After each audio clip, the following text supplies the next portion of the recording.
You want to get rich? Nice.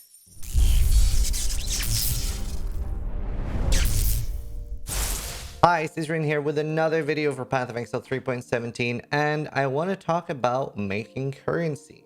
This was prompted a little bit by my friend Devin Nash. Sent me a message and he was like, Ziz, I'm really fucking poor. How can I make currency? And I gave him a few tips and then I got this message back.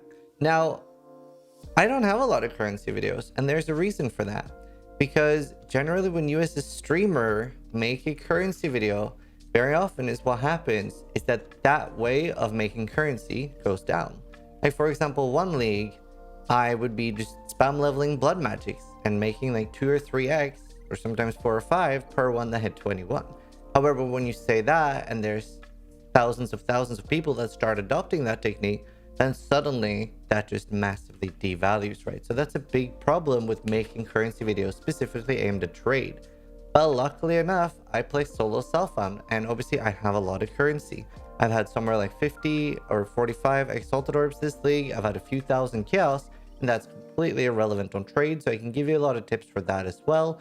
And I am going to particularly focus on giving you ideas of how to make currency, as well as making currency that's like slightly unaffected by what other people are doing.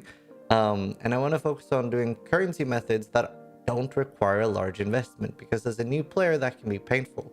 And then you have like really talented software players like Grimro that has great videos with what to do with large investment, right? But it can be slightly more complicated for very new players, but definitely check him out. He has a lot of good videos and stuff like that as well. So let's focus on what I told Devin initially. So he's playing hardcore trade, so that's obviously different than a lot of people watching that are on softcore trade. And I told him, well, expedition is my main moneymaker in solo self-found.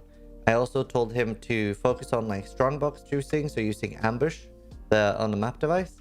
Now obviously that does require a small investment of that's like 4C per map, but you do very quickly make currency with expedition. And something I said to him, which seemed to stick, is start selling things you aren't using, especially things you have bulk on. There's probably a lot of players that just have a shit ton of fossils, a shit ton of essences, resonators, or things like that they're just not using, right? Something just sitting there and rotting away in your stash till the end of the league doesn't really help you. And especially if you're playing trade league, chances are you can rebuy what you need later on anyway at a probably either slightly cheaper or slightly more expensive. It's not going to change that drastically. So stop hoarding like a shit ton of stuff on trade league. It makes sense if you're solo self-found, but it doesn't make sense if you're on trade. Now, next up we have expedition. So what I personally do is I'm obviously getting a large amount of scarabs because I'm running tier 14 to 16 maps. And a lot of the advice in this video is going to rely on the fact that you're at least able to farm tier 16s, because the new altars are a pretty good way to make currency both for solo self-found and stuff. And if you're not, then I would just work towards that as a goal, because it changes this a lot when you do have access to scarabs and stuff, which even in a vacuum you do get access to now. And I have a video on how the altars specifically work, but basically by clicking some of the options on the altar, that'll make the monsters in tier 14 to 16 maps start dropping scarabs. So I have a very good passive buildup of scarabs. So let's go in-game and check my stash tab here real quick. So this is while actively using scarabs, and I just got done using around 80 expedition scarabs. Now obviously the more you play, the more you'll get, but you'll still build up a solid chunk.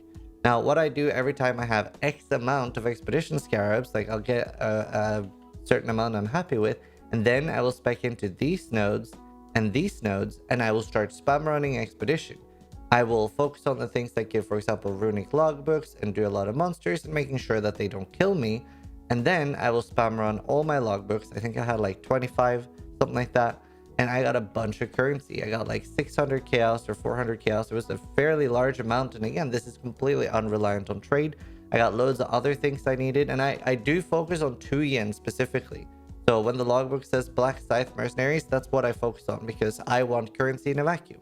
I also got like 8 fertile catalysts. I got 2 exalted orbs, and I was very unlucky. People in trade, or sorry, people watching were like, wow, because I had done 2 sets of 82 yens, so 162 yens, and I had 1 raw exalt and 2 in shards.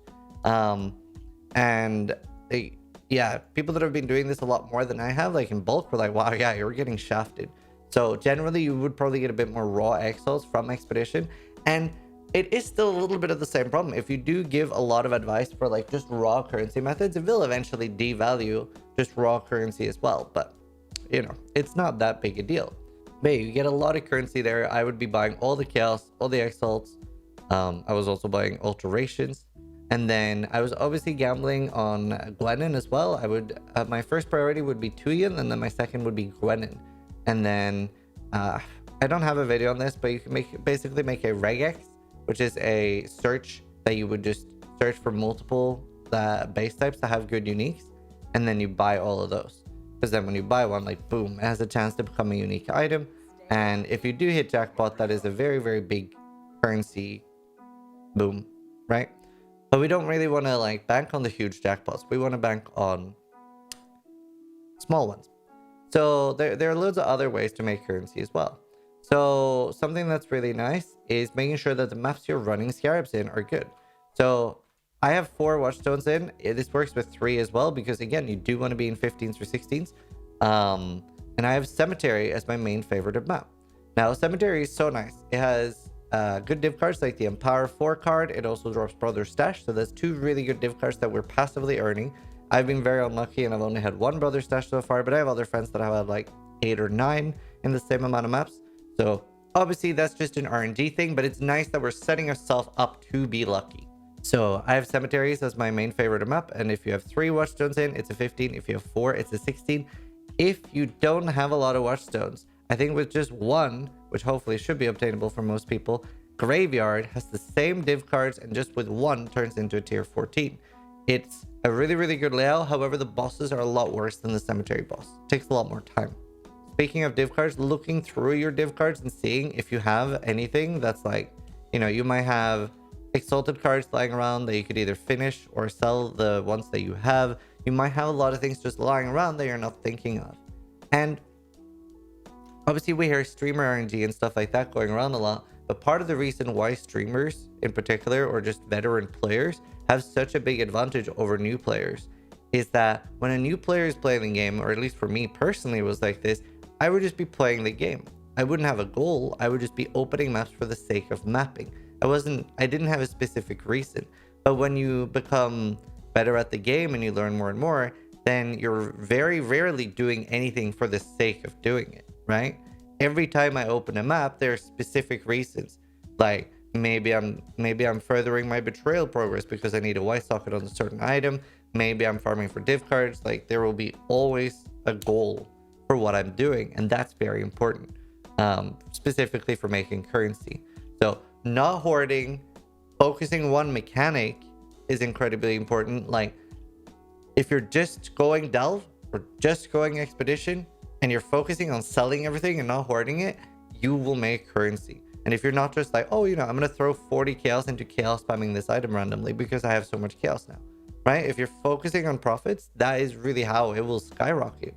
There's a lot of raw currency generation methods. Like we've already covered expedition, but then delve, going behind and looking for the walls, and delve, looking for the bosses. Like obviously you have the red boss is pretty worth doing right now because it drops the Dorianis Machinarium map. And obviously that does rely on trade. So if a lot of people do that, that will devalue. Owl is worth a lot of money from the amulets. And there's just a large amount of raw currency generation. Heist is incredibly rewarding. A lot of people, myself included, don't like heist, but especially doing the unusual gems or the replica ones, there's so many vectors of a jackpot here, as well as heist in general, especially if you're running lock picking. These all have currency rewards, so you can get a large amount of raw currency there. And especially if you have a trinket, the ones that obviously there are things that are like regals or chaos orbs, I think drop us exalted orbs instead. They're really good for trade league, and if you're gonna spam a lot. So I usually do a few of the thieves trinkets wherever they are, to try to get these. I try to do a few of these to get a good one. Now on SSF, I'm particularly looking for up to 8% chance of more valuable uniques. The reason for that is very often I see clips being linked, and it's like someone finding a mage blood or a headhunter in heist, or just good tier 1 uniques. And I always ask like, ooh, do they have the trinket? And they're like, yeah, I have the trinket. I'm like, yeah. So that is very, very strong passively. So I quite like it. Now, that does also require some knowledge what to look for, but there's obviously a lot of different ones. And in the start, just looking up the replicas and seeing what they're worth is a good idea. Atlas passives wise, I don't actually have a shit ton of things right now focused on making profit. The main thing would be, Harbinger is quite nice for me for like passively gaining exalts and annulments. But other than that, the main thing I take for profit, specifically like currency profit, is just the expedition stuff. So I just do that periodically. And other than that, I have the 2 altar triangles that make the altar influence packs bigger. Other than that, we're just, mostly things like harvest, essences. Obviously, essences isn't like a currency source for me on Soul Self-On, but it can be on Trade League. I'd probably have this node as well if you're specifically going on essences. Selling a bunch of these, the Horror, Delirium, Insanity, and Hysteria, which you get by using a Remnant of Corruption on these 4. Like, that can be a lot of money, especially Horror essences sell really well. And then obviously you can combine this with the harvest swaps of essences. Like, I just swapped my Insanity and Hysteria into Delirium and Horror, which are better for me anyway. And then I always keep a stack of 9 Deafening essences that I will swap around. Like, I don't upgrade everything to Deafening because there's quite a lot that we want to craft with on Screaming and Shrieking, but I always keep a stack of 9 Deafening Doubt or Suffering that I will upgrade. And that's just so I can get 9. Like, I just got 9 Deafening Greeds. Obviously, that's a lot more useful to me than 9 Deafening Doubts. Obviously, there's a lot more in-depth currency methods, especially with using sextants and stuff like that. And I would check out Grimrow for especially advanced methods. Some of those might obviously like get lower the more people are doing them. That's always the danger. But also when you're using sextants, make sure you have that before doing it to get one more. So like, I've saved up a bunch and then I'm going to use them with that node. Another thing worth mentioning, you should always, hey, they're about to hit. You should always be leveling 6 gems in your offhand, because these get the same XP as all your gems. You don't get less XP the more gems you have. I can't really tell you specific gems because, again, the same problem, right? They will devalue. But whether it's for a build you're playing yourself or just a build that's popular, generally there will be several 21 gems that will sell quite a lot. Sometimes even 20 gems they'll sell for like 10 to 20 chaos per. So it's definitely worth doing it. And if there's a mechanic you're not doing and you don't want to do, like for example, like what if you have a lot of Delirium maps or Simulacrums or Delirium orbs, they're just sitting there rotting, just sell them. Same with like, what if you don't like Legion, you don't want to do Legion, you end up with a shit ton of Legion scarabs. And you keep thinking like, well, maybe I'll run it later. Again, think about liquidating things you aren't currently using. You'll probably be able to gain it again. You're not Soul Self-On, you can just buy it. So try a little bit more of that mentality. I'm usually I don't like doing videos like this because it's very easy to make currency in Path of Exile when you know how. So please give me feedback on if anything in this video helps you, because I do want to make more videos like this. I just want to make sure that the videos are able to help people. And that's very tricky with currency and Trade League because obviously it changes so much depending on what people do. So thanks for watching. Again, give feedback if something was able to make you currency or if you just needed like a little mentality change and that helped. Sub if you liked the video, but more importantly, try to die less than I do.